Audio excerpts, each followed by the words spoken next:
Y'all, I am so excited to have the whole crew together. The big hit, One Beer, it's already top 5. We know we're going number 1. We know we Let's are. Go. We got Hardy, Devin Dawson, Lauren, Alaina. Thank y'all so much for making time for me. I appreciate it. I want to dive right into One Beer. And of course, I want to talk about how we got all three of you together, but I want to start with Hardy. When you were writing this song, did you envision it as this kind of like 3-person tune? And when you got to the point that you were like, all right, it's going to be that, how did you get to Lauren? How did you get to Devin? So, okay. So this really quickly, when I wrote the song, I didn't even know that it was going to be for me at the time. And, which sounds kind of bad, but I wrote the song. I knew it was a really good song and I loved the song, but I sent it, I turned it into my publishers. And then, my manager calls me and he was like, dude, what the hell are you doing? And I was like, what? And he was like, this song, One Beer. He was like, why did you not send this to me? And I was like, oh, I just didn't, we're doing like Rednecker and all. He was like, I don't care. You can put this out in a year after Rednecker's done. This song is a hit. You need it. And so that was like when I started thinking like, holy crap, I guess this song is for me. And then we decided to put it at the end of Hicks Tape. And I just wanted to I wanted to sing the verses and kind of be like the storyteller. And I wanted like a couple. I know that Lauren and Devin aren't a couple, but like I wanted a male and a female voice to sing the chorus to kind of represent the two people that the song is about. You know what I mean?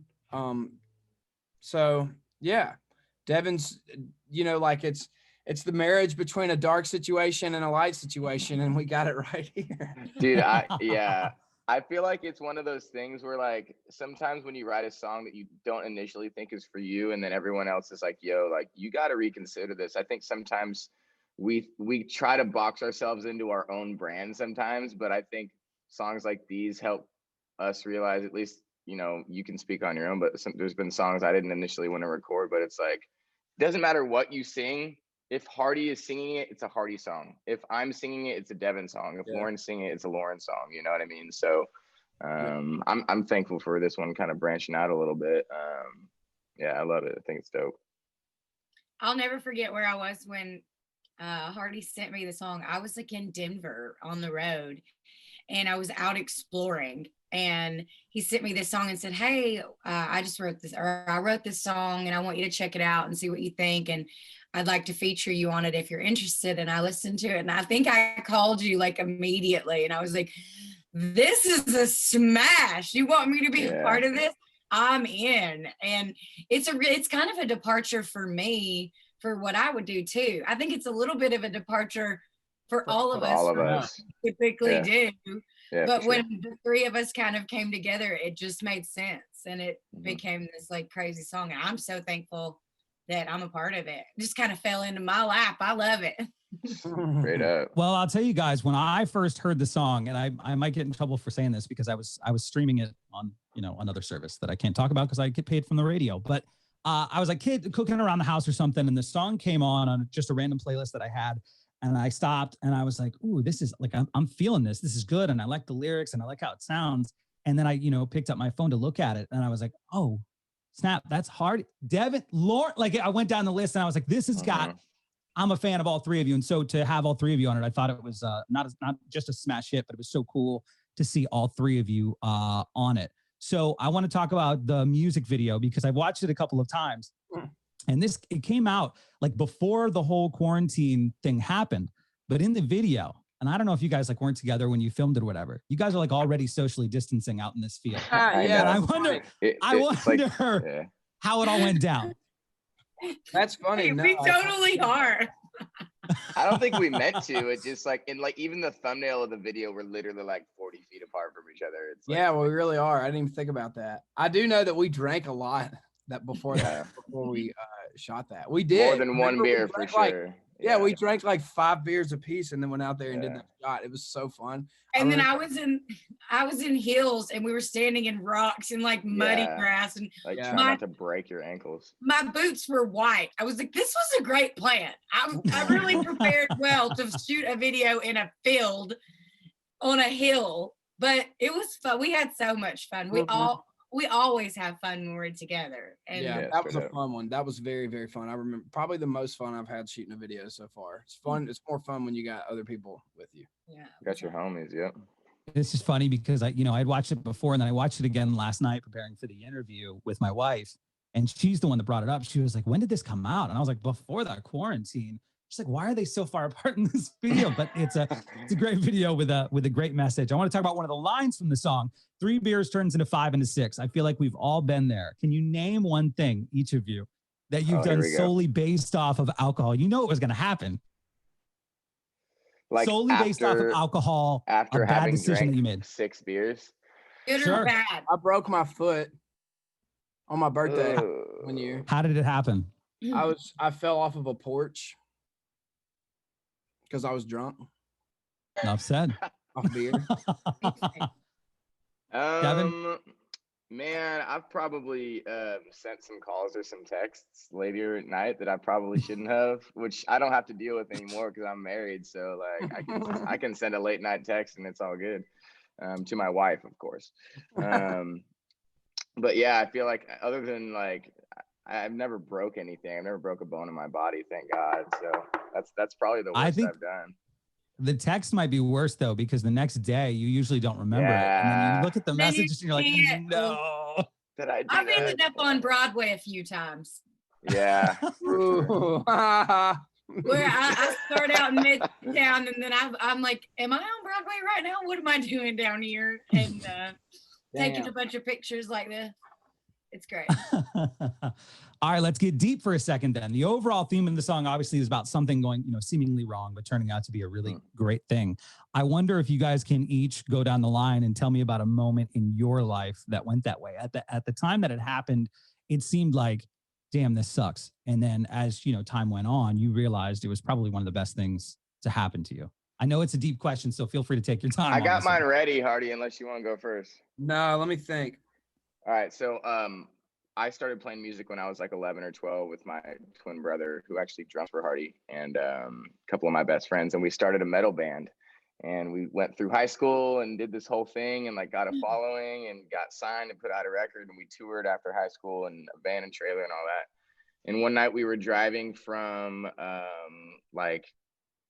Wyoming to Colorado or something, and we were going through Cheyenne. It was like 3 a.m. and it was a snowstorm, and the trailer seized up and it came and it started doing the fishtail thing and like came around and hit the van, and we rolled into the snowbank 3 times and crashed the van and all that. And at the time I was like, we were all fine and we all survived. But at the time I was like, this is like the biggest setback for any band who's been grinding for 7 years to get nothing in a way. But what it really did was help me step back and like kind of start leaning on some other songs I was writing on my own, which, kind of just came out like country songs or whatever. And it kind of was the catalyst of me moving to Nashville to pursue different types of music. And so at the time seemed like the end of the world, but now I can't imagine the world not spinning. Oh, yeah. Thank you. Boom. Thank you. Yeah. Go, Lauren. That's a great story, man. Okay. So I was on American Idol when I was 15 and got second place. Everything was great. Signed my record deal.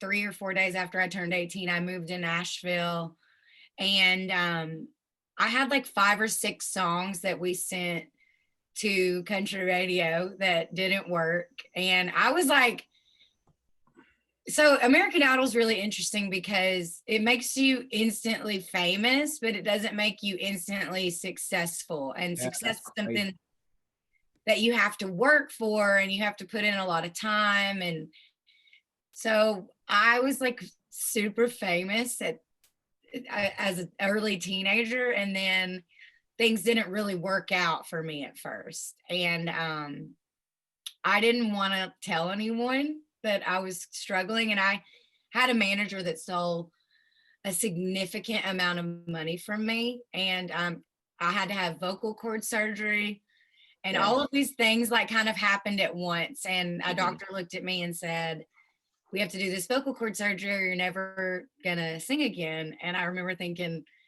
I don't know what I'll do if I never sing again. And I don't know, it was just a really fearful year. And I thought, this was kind of like the end, and I had no money, and I was like living in an apartment in Franklin, which was a horrible idea. Whoever signed off on that for someone who doesn't have money is like probably the manager that stole the money from you wanted to keep you 40 minutes out of town. You know what I'm saying? Yeah. So, and I was literally at one point eating off of Cracker Barrel cards. So I got a deal with Cracker Barrel, and they gave me these little gold cards, and they're worth. I know, I'm such a redneck.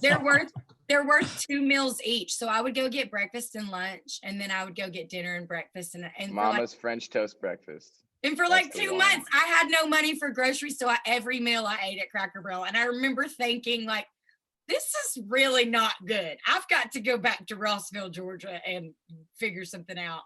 But I stuck it out. I had the vocal cord surgery, and that surgery ended up like doubling my range.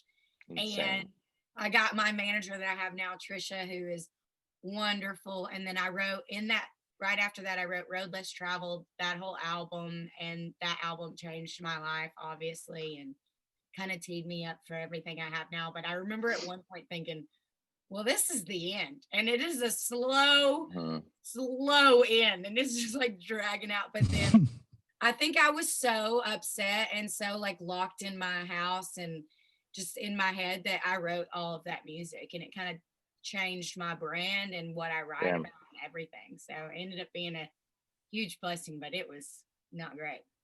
Damn, that just got me. Wow. I didn't know all of that. I knew like half of it, but I love it. Glad you stuck it out. So I was eating them biscuits every day. I lived off of those biscuits. Like Cracker Barrel food stamps. That's literally what I have. Hardy, do you have one, man?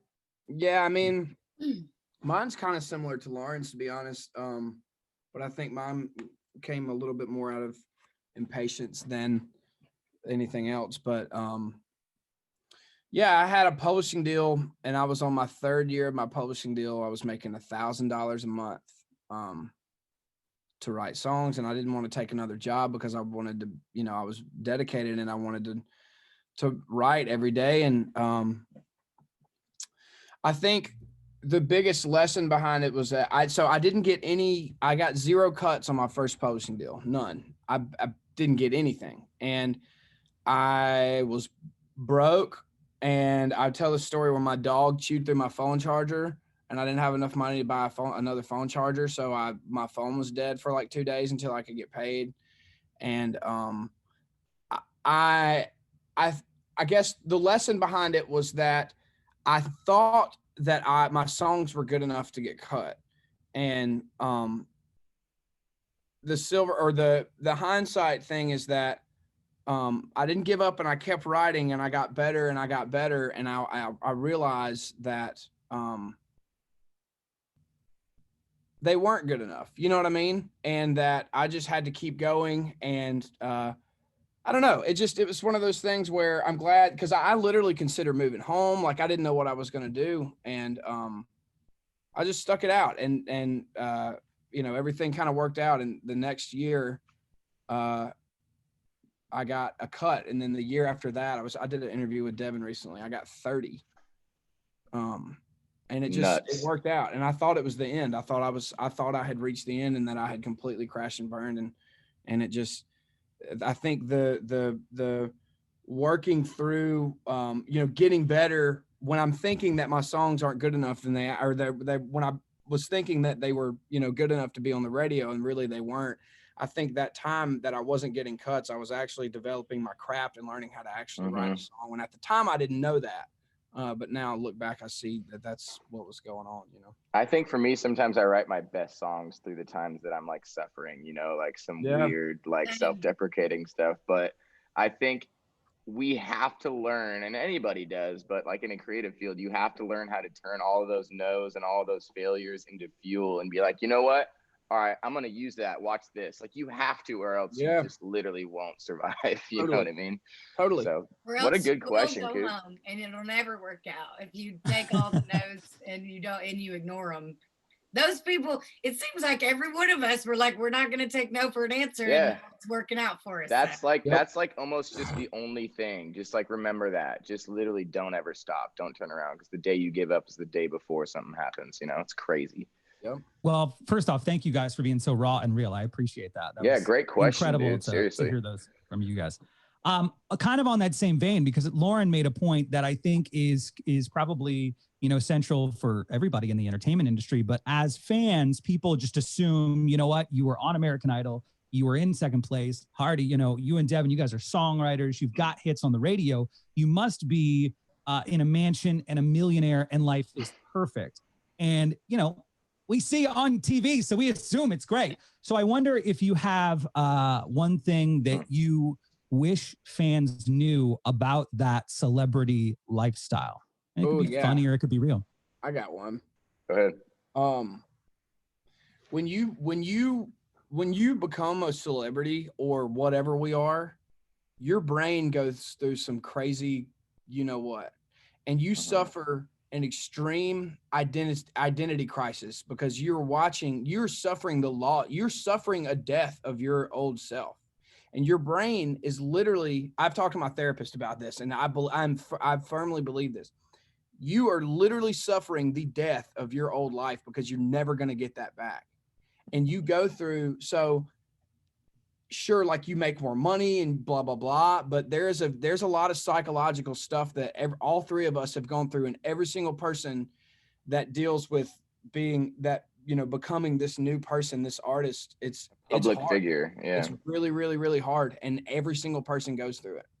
So I know that's also really dark, but that's something to consider because it's easy for any of us to look at someone and be like, well, you know, it must be tough driving your Lamborghini and blah, blah, blah. But just, you know, at the end of the day, we are all still human. We all still have chemicals in our brain that, it's just, it could be tough on anybody because we all still have a brain, you know. It's not like we're robots and we're numb to dealing with, you know, massive amounts of success or whatever. So and just the responsibility that comes along with that, and like, you know, kind of fostering all of these people in a way, and then looking not necessarily up to you, but just looking at you. The other thing that I would say is just like, you know, you don't change from being just a person. Like I'm just a dude. Hardy's just a dude. Lauren's just a girl. You know, we all go to sleep. Do you ever? You know, when you ever go to sleep at night and you think like, what's Drake doing right now? What's Blake Shelton doing right now? Like, you know what? They're probably just laying down in bed, go to sleep just like you are. Yeah, like, they're like looking at their phone, like on Instagram. Do you think that celebrities just don't sleep and they just like get into a pod at night and just, you know what I mean? Like, no, we are all people, and I think I really try to like put that forward in a lot of like meet and greets or things. It's like, yo, like because some people will walk up and cry or whatever, and that's like such a flattering, awesome thing. But I really try to like remind people like, yo, I'm just a dude too, so let's hug it out and just have a convo. You know what I mean? Since you guys are super serious about it, I'll be funny. Cool. Just make a public this is just an announcement I would like to make for anyone listening. I spent about 25 minutes making my face look like this. All right. So I just want to go ahead and like put it on. Like, if you see me at Kroger and you think, wow, Lauren looks different, just keep that to yourself, because people will like come up to me and the backhanded compliments. I think people get really nervous when they meet us, and then they like say really dumb, like prepare what you're gonna say before you walk up. Yeah. Because totally. When you say something awkward, we feel awkward, which I can handle almost any situation. I could pretty much talk to a tree stump, but sometimes people say things to me and I'm like, why did you just say that? Why did you say that? But I think it does kind of go back to the, like, we are humans, and people, no human being is designed, like, we're prepared with tools to be famous. The thing is, none of us really wanted to be famous. We like to write music. We want to be on stage. So in order to reach more people, fame just kind of comes along with it. It's just kind of something that holds the end of the success. It's not like none of us wake up in the morning and we're like, you know what? I hope I go to the grocery store, 15 people recognize me. Yeah, nobody looks at it. But it is like it's like a blessing too, because the more famous you get, the more people you reach. So I guess I would just want to remind people like, yeah, I go to the grocery store without makeup on, with a messy bun, and like we are just normal human beings. And if that you see happen her, to make have sure you talent. prepare your words and walk up and say, "You look amazing." That's all you need to Wow, prepare. Lauren, you're so Yeah, beautiful without that's it. makeup. That's great. That is great. I want to talk about the mess that we're all in, which is, 2020. And obviously we have no idea what's going to happen in the future. Nobody can really predict that. But I've heard a couple of stories about, since everyone's been locked down and kind of hunkered down in their houses and whatnot, the artistic and the creative types, such as yourselves, are really kind of flourishing throughout this, because now I understand you're not able to get out there and perform, which is what you love. But as far as creating songs and ideas and whatnot, have you guys really, is there something special we can look forward to in 2021? Have you found this year to be able to allow yourselves to, I don't know, do something you didn't have the time for before, when you were going? I mean, honestly, I think all of us, Devin's put out new music, Lauren just put out a sick EP, and I put out a record. Like all of that was, correct me if I'm wrong, but a lot of that was quarantine stuff, right? Yeah, in the beginning. So like the earlier part of this year, the answer is yes. And maybe not 2021, but a lot of it. I mean, as soon as I think I speak for everybody, as soon as the quarantine started, we're all so busy being on the road that our brains are like, well, what can we do to, you know what I mean? And I think we all started working on music. Yeah. For the first time ever, gave us time to sit down. And all three of us, I seriously have, like, it's good quality songs. You know what I mean? It's like you had time to sit down and think about stuff that you probably wanted to say for forever, but you've been on the road and you've been doing this and that, and just haven't had the time to sit down and just get all of that out. Yeah, I think like creatively for me, balance is always really hard to find, especially when you're balancing already writing 4 or 5 days a week, being in the studio, playing shows, going to hang with radio friends, spending time at home with my wife and my dogs and my brother and my family. Like, it's really hard to balance all that in the scope of full-time touring, And so when you take that huge chunk of touring off the plate, even though it does suck financially and just emotionally to not be out there and seeing people, it has allowed me to find a really healthy mental balance of just writing songs or just living life. I feel so like my voice isn't gone every day from singing an hour and a half every night. Like, I just feel really healthy mentally. I have had more time to focus on learning a little bit more about recording so I can be more self-sufficient, not have to rely on other people to like record a demo or whatever. And I've also just had time to write songs by myself and take 2 weeks to write them. Like you said, Hardy, just having the time to really sit down and like wait until it's right, until you're happy with it and not just rush it. And then sometimes we don't have that luxury. So it's been really nice. A lot of stuff coming out in 2021 that I've definitely written this year. So I'm excited about that. For me, it's kind of been a little bit of both. Like early in the quarantine, I was like the most creative I've probably ever been. And so for me, my writing process is like I walk around every single day and see songs all around me or hear songs all around me, and I jot them down or I'll sing into my like voice memo. So the first like 3 or 4 months, I was writing all of the ideas that hadn't gotten to. Totally.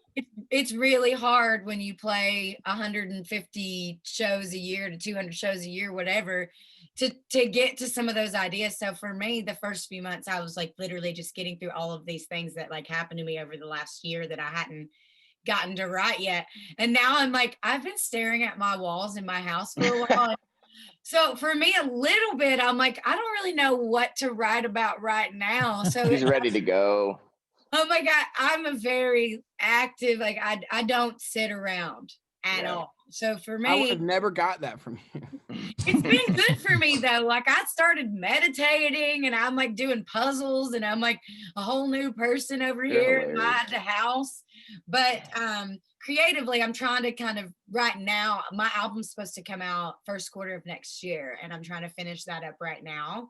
So I'm just trying to, also that pressure when you have to finish something, it's like a little bit it's good sometimes though, that little back against the wall thing like kind of helps you sometimes. I feel like to just be like, all right, got to get it done, no choice. Totally. You know what I mean? But I am thankful I have that like an adequate amount of time to actually do it for once, so I feel like I'll get it right. So Did you have like writer's block at all, or like uninspiration in the beginning, Hardy? Because I feel like, I know Lauren said she was more inspired in the beginning, but for me, of like the first 2, 3, 4 weeks of quarantine, like I didn't know what I was supposed to be doing. Like I kind of just drank a lot. Like that's all I remember, and played Call of Duty. Like I wrote a couple things, but I just wasn't like, I would start something, but I wasn't inspired to finish it because there was no end game. I didn't know where it was going or what I was doing. You know, I don't know. Did you have any block like that, or you just always? I did. I felt prolific? a little bit of that right at the very beginning. I ended up writing like probably 4 songs on the record like the first month or 3 weeks of quarantine, and then after that, kind of the same. Just not knowing that there's an end in sight is definitely very not. It's like discouraging, almost motivating. overwhelming. Yeah. It's like, okay, I could finish this dope song. It could be the dopest song in the world, but where does it go now? And it's like, you know, why? It takes your why out a little bit. Yeah.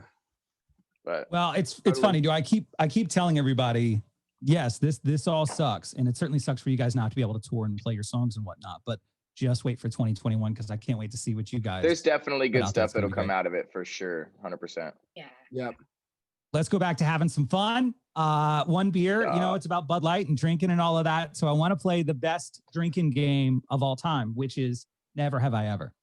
Oh my god! Hey, I have a feeling I'm gonna win this. We're gonna one. get Let's in do trouble.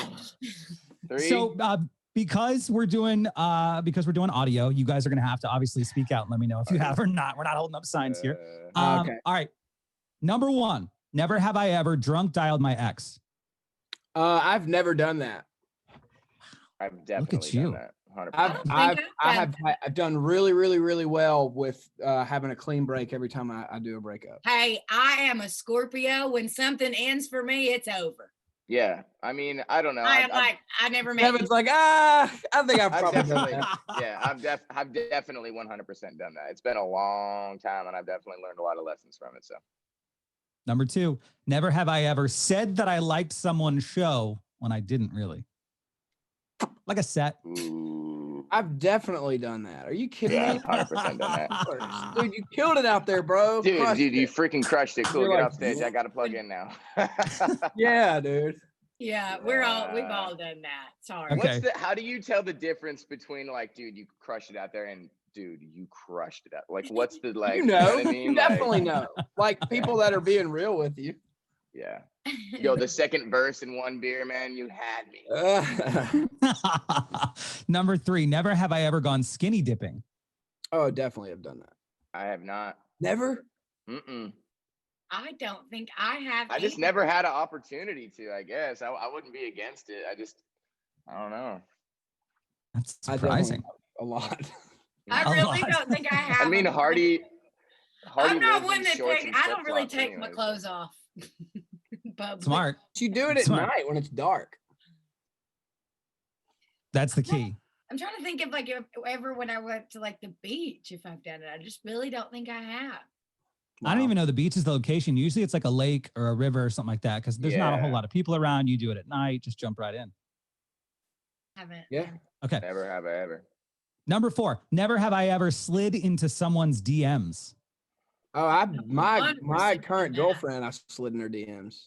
That's how I met my wife too. My future wife, dude, was straight Yep. slid in the DMs. What did you say, Hardy? All I did was I sent her a video, and I know that this is what everybody says, but I was not a DM slider. But I saw her on Instagram, and I was like, I Either. have to talk to this girl. And I sent her a video of me drinking a pint of whiskey sitting in the deer stand. No caption or anything. I just sent like it was a boomerang. And she wrote me Let's back and she go. was like, damn.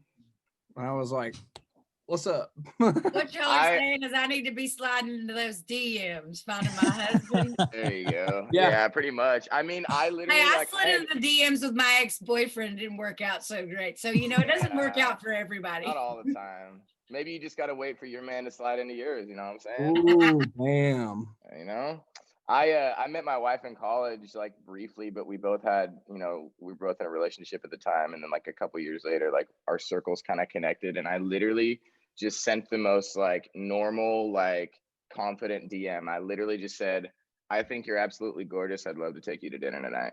That's and we went to dinner that night. It was just dude. so like it's a lot obviously easier rather than walking up to her and doing it. You know what I mean? But still, it was like one of those like I'm just gonna shoot my shot, and now we're married and all that. So yeah, you know. The problem is now is Lauren's going to get 30,000 pictures of dudes in beer stands with pickup lines. Oh man. They're going to be like, she said I had a chance. One of them is going to be the right one though. Hardy said, or Devin said that we should slide into her DMs. I'm going to send y'all some Her stuff I DMs. get. I want to see that. Last one, because I know you guys got other things to do other than talk to me today. Number 5, never have I ever been kicked out of a bar. Oh, I have. Yeah. I have never been kicked out of a bar. I've more so been not allowed into a bar because I've already been drunk from the previous bar. That's what's more happened to me. And that is so enraging. Like when you're at that level of drunk and you're with all your friends and they get in and for some reason the bouncer saw you stumble on accident up to the curb, he ain't letting you in. That makes me oof. Yeah, that gets me going. I have been with people who are about to get kicked out of the bar and been the friend that's like, we gotta go right now. Yeah. I got kicked out of FGL house for puking in the bathroom one time. Great. How did they know? I'm pretty sure Simple was number 1 too. I think Simple was the number 1 song in the country. And honestly, I had played golf all day. I didn't feel very well. I was not drunk, but I drank one drink and it didn't sit right. And I was like, I'm going to go reset really quick.